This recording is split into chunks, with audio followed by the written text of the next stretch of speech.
The U.S. Supreme Court heard arguments Thursday about whether former President Donald Trump should have immunity as he faces charges of interfering in the 2020 presidential election. But the justices were keenly aware that their decision will have an impact on presidential powers for decades to come. Natalie Brand has more today from the Supreme Court.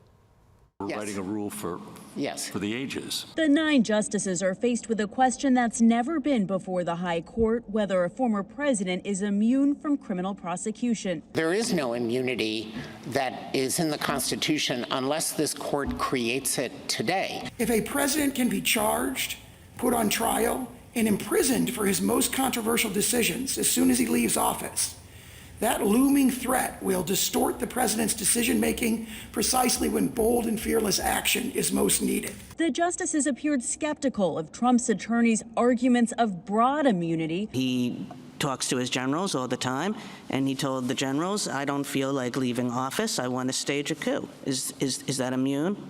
If it's an official act, there needs to be impeachment and conviction beforehand. But some suggested former presidents might have some immunity. They also delved into the difference between official and unofficial acts. There are many other people who are subject to impeachment, including the 9 sitting on this bench.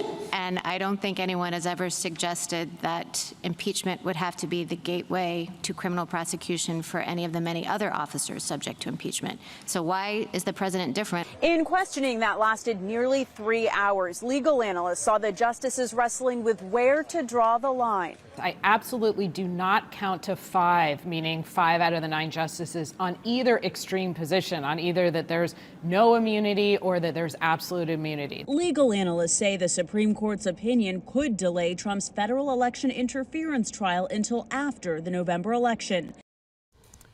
Meanwhile, the former president was back in a New York courtroom where he's charged with falsifying business records to cover up payments to an adult film star. David Pecker returned to the witness stand today. The tabloid publisher said he worked with Mr. Trump to buy damaging stories and then squash them during the 2016 presidential race. He said when Daniels was selling her story, he turned it down. But he told Michael Cohen that he should buy it and take it off the market. Prosecutors say the scheme was a crime. The reason the government says it's illegal was because it was done specifically to influence the 2016 election. Keep information from the public. Former president said Pecker's been a very nice guy. Prosecutors say that was a message to Pecker and another violation of the judge's gag order. Mr. Trump has pleaded not guilty to 34 felony counts. This is the first of Mr. Trump's cases to reach a jury.